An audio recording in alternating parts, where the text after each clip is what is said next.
World war 2 दुनिया की खतरनाक तरीन जंग।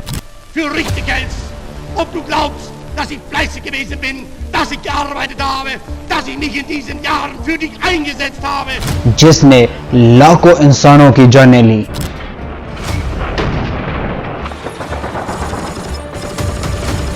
लेकिन what was the reason behind the war? जंग क्यों छिड़ी जिसने लाखों इंसानों को ले डूबा? चलिए जानते हैं इस वीडियो में।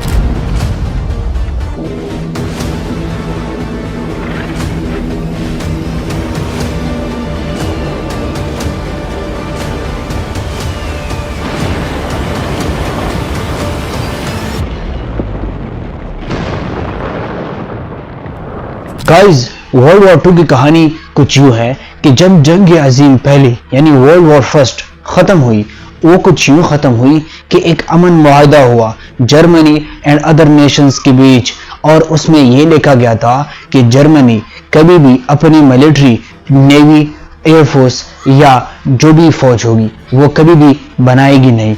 और दूसरी जो शर्त थी, जो सबसे बड़ी थी, वो ये थी कि तकरीबन $270 बिलियन आज के दिन, आज के रेट के मुताबिक ये फाइन लग गया जर्मनी के ऊपर, और उसे ये भरना था इंटरनेशनल कम्युनिटी को।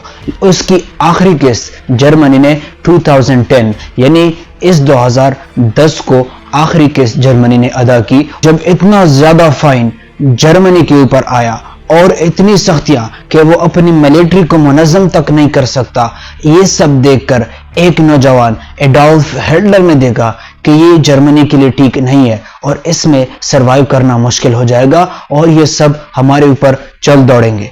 इसको मद्देनजर रखते हुए उसने स्ट्रगल शुरू किया और अब कह सकते हैं कि अफवाहें फैलाना शुरू की लोगों के बीच कि आइए जर्मनी को बदलते हैं और जर्मनी को इस फाइन और भारी टैक्सेस और इन्फ्लेशन, महंगाई वगैरह से निकालने का एक ही जो है वो तरीका है, और वो है कि मौजूदा गवर्नमेंट को ओवरथ्रो करके मुझे यानी एडोल्फ हिटलर को हुकूमत सौंपी जाए। लोग एडोल्फ हिटलर के साथ मिलना शुरू हो गए और एडोल्फ हिटलर मजबूत होता गया और आखिरकार ये स्टेज पहुंच आया कि उसने जर्मनी की हुकूमत अपने हाथों में ली।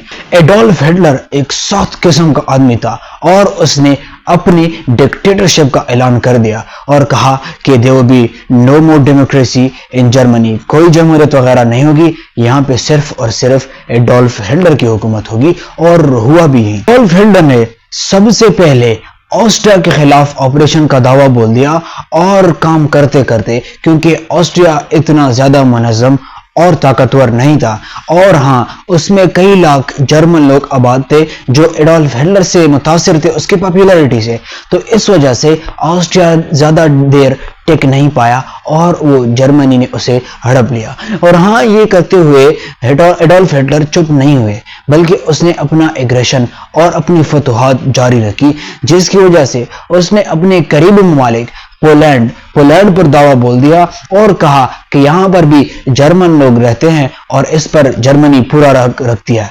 लेकिन उसे मुश्किलात सामने पेश आ रही थी, जिसकी वजह से वो पोलैंड को ऑक्युपाई नहीं कर पा रहे थे। उसके बाद उसने मॉस्को से राब्ता किया, यूएसएसआर सोवियत यूनियन से उसने राब्ता किया कि आए पोलैंड में हमारा साथ दे जंग में और पोलैंड का कुछ हिस्सा आप ले ले, जिसकी मॉस्को की भी जरूरत थी। तो इस वजह से मॉस्को राजी हुआ एडोल्फ हिटलर के साथ कि हाँ मैं आपके साथ शामिल हुए जंग में, और वो जंग उसने छेड़ ली पोलैंड के खिलाफ और वो कामयाब हुए। तो इस वजह से पोलैंड आधा आधा बढ़ गया जर्मनी और यूएसएसआर सोवियत यूनियन के बीच।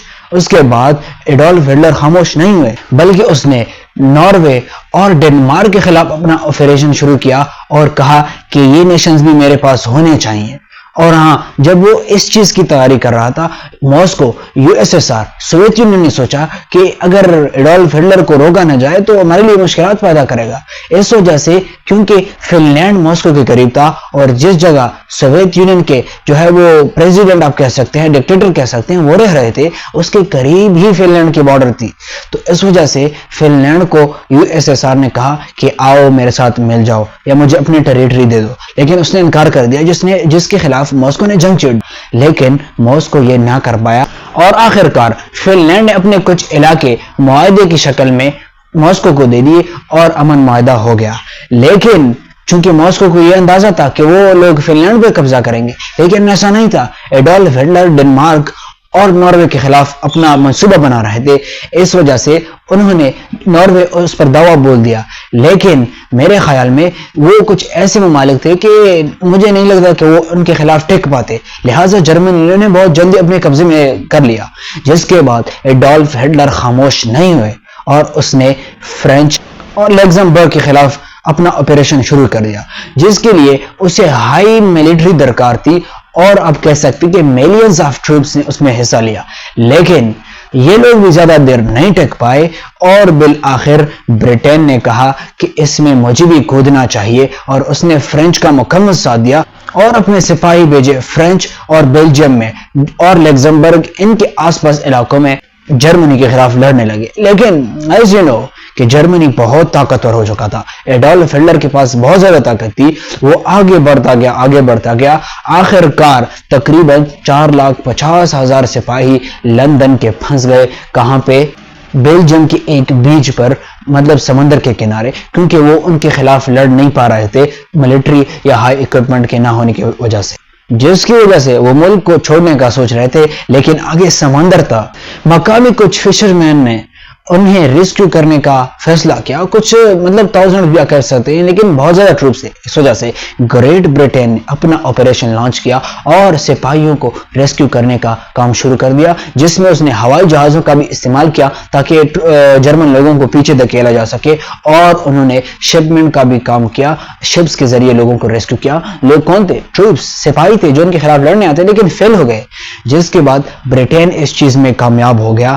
لیکن اس صورت میں ایڈولف ہٹلر بالکل خاموش نہ رہا اور ان سب علاقوں کو تنگ کرتا رہا اور سچویشن اتنی گمبھیر ہو چکی ہے کہ ملینز آف پیپلز متاثر ہوئے تھے اس جنگ سے، صرف اور صرف اس یورپ میں جس کی آج ہم مثالیں سنتے ہیں، جن ممالک کے بیچ بارڈرز نہیں ہے، صرف لائن ہوتی ہیں، اسے آپ کراس کر سکتے ہیں اگر آپ کے پاس شنجن یا کسی اس قسم کا ویزا ہو.